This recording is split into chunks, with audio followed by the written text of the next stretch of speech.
Agora você imagina, é uma coisa que passa dos limites que a gente entende.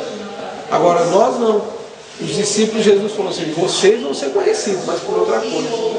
Vocês vão ser conhecidos pelo amor.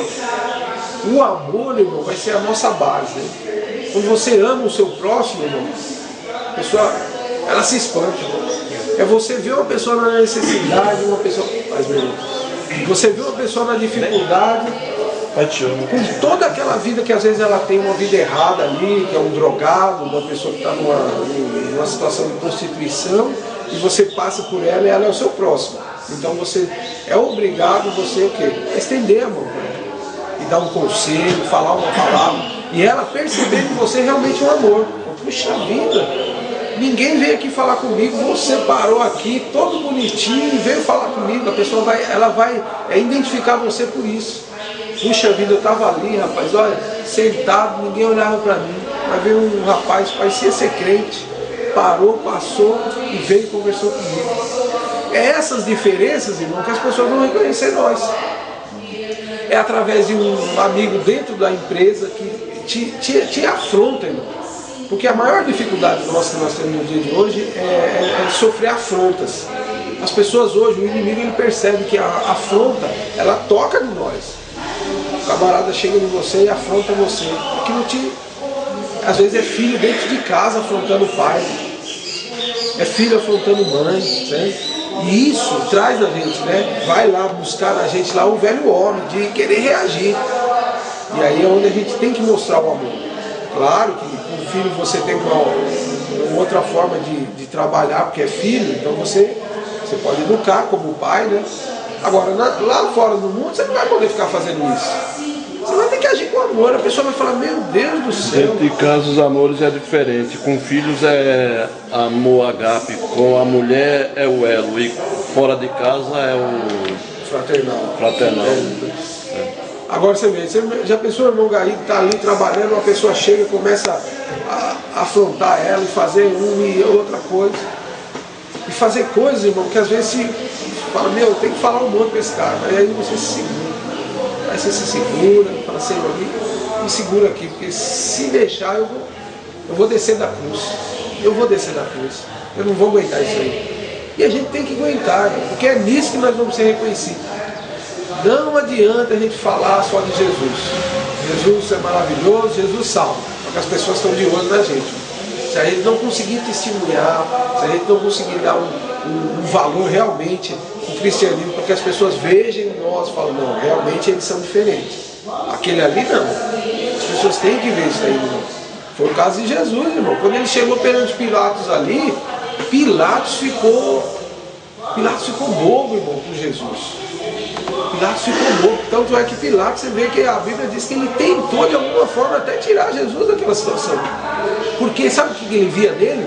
Porque ele chegou a defender, né? Ele disse, esse homem é justo, esse homem não tem pecado nenhum. Mas a grande virtude de Cristo ali é a humildade, irmão. Você imagina ele sendo Deus, irmão, em forma de... E um homem vir falar para ele, e os outros homens que estavam ali antes, ali, batiam até na cara dele. Fala quem está te batendo, se você é o Cristo. Batiam, irmão, tomar tapa na cara, irmão. Se tem uma coisa que mexe com o nosso ego. E nessa hora ele diz, tomar um tapa na cara. Tu dizes que tu é o rei. Aí ele diz, eu sou o rei dos reis, meu reino não é deste mundo. E meu reino é eterno. Ainda fala com todo... Não, com todo amor, com toda educação, sem arrogância, sem nada. E Pilatos fica extasiado com isso daí. A humildade de Cristo ali é tremenda. Então o irmão diz assim, que essa humildade de Jesus, a gente vai pegar aqui no primeiro tópico, que ela diz referente assim, a igreja é representante do reino. Todos já viram, Deus é o Criador dos céus e da terra, e toda a criação está sob o seu governo e seu domínio. Soberania e autoridade jamais terão fim. Daniel 4:3. Foi ele quem constituiu a nação de Israel, Levítico 26:12, para representar diante dos outros povos da terra. No tempo presente, comissionou a igreja de Jesus Cristo para representar nesse mundo. Então nós somos hoje os representantes de Deus na terra. 1 Pedro 2,9. Lê para nós, quem achar? 1 Pedro 2,9.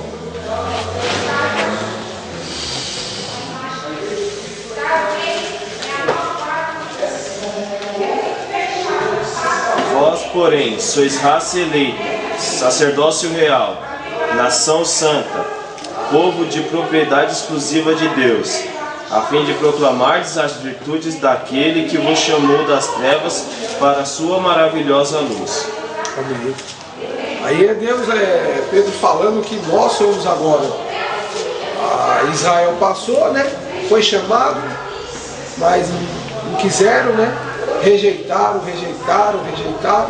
até que chegou a plenitude dos tempos, e hoje nós, igreja, somos isso. Nação escolhida, sacerdócio, né? Nós somos sacerdócio hoje, real, verdadeiro, de Deus aqui na terra. Nós temos que ter isso em mente, que nós somos representantes de Deus. Agora a gente vê no mundo aí atual, o que o embaixador faz quando ele está em outra nação? Ele representa a nação sua. Exatamente. E o que ele faz lá junto ao outro governo lá? Intercede por nós, por a sua nação. Ele intercede sempre pela sua nação. E nós não vamos ser diferentes. Nós vamos ter que estar sempre intercedendo pelo reino de Deus. Nós temos que tirar esse negócio de não vou me envolver com isso. Não, também não vou falar nada disso. A gente às vezes se omite muito, irmão. E essa omissão nossa vai custar um preço. Quando Jesus estava aqui no meio deles, Jesus não se omitiu, não. Eles viram e interrogavam Jesus, que eles queriam pegar Jesus em alguma coisa, lembra? Tudo eles queriam armar alguma coisa para Jesus para pegar. E hoje o mundo também faz isso. Continua sendo a mesma coisa. Continua sendo a mesma coisa. O mundo vem e fala, mas é pecado beber? Mas por que Jesus bebeu vinho? Você tem que dar a palavra para ele. Mas também tem uma coisa, eu não conheço na Bíblia, em algum canto, só Jesus bebeu vinho na Santa Ceia.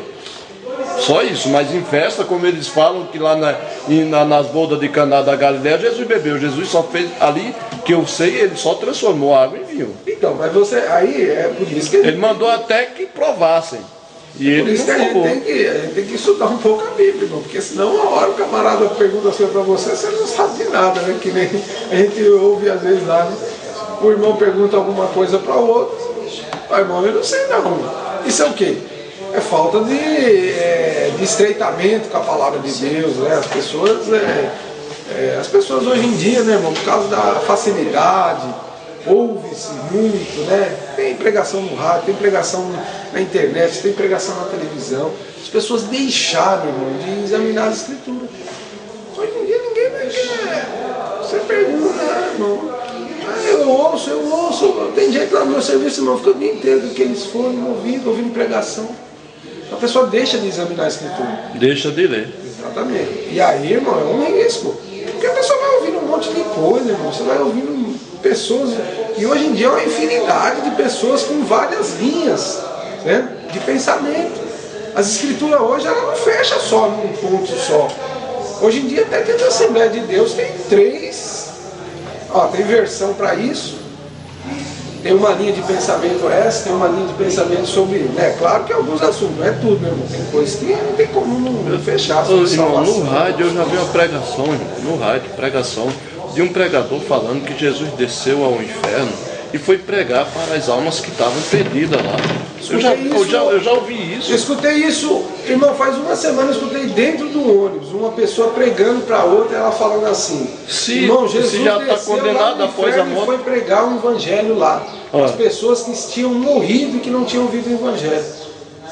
Se lá no Lázaro... Conhecedor, já pensou se ele não conhecesse nada, se ele, pelo menos ele lesse daquele Lázaro...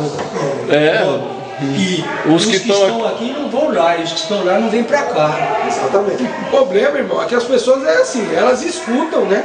Aí elas passam para frente. Vão repassando. Aí vão repassando. E aí você sabe que aquele peixe que compra, daí quando chegar lá na frente, tá tudo já distorcido, e vai se distorcendo. Então hoje em dia as escrituras realmente tá difícil hoje em dia. Você vai trazer para a escritura, a pessoa fala, mas peraí, mas o que está escrito não é isso não, né? Esse caso mesmo do anúncio, né, de Cristo lá entre os mortos, lá, Jesus não vai pregar lá. Jesus morreu, desceu ao Morreu, túmulo. desceu, vai anunciar a vitória dele lá no inferno. Ele anunciou a vitória dele lá no inferno. Porque triunfou sobre os inimigos. Túmulo, eu não sei se é no grego ou é no hebraico, que ele é chamado de inferno. Não é o inferno aquele que Jesus anuncia, o lago de fogo que está lá para a gente que entra lá no pecado. A igreja na sociedade, muitos menosprezam a Jesus Cristo, reduzindo a um mero fundador da religião. É o terceiro tópico aí. Por isso cabe à igreja representá-lo como o único salvador do mundo. Ele é o verdadeiro Deus e o verdadeiro homem. 1 Coríntios 3,11. 1 Timóteo também 3,15, Colossenses 1, do 13 ao 20 e do 2 ao 9. A igreja de Cristo é a expressão visível do reino de Deus.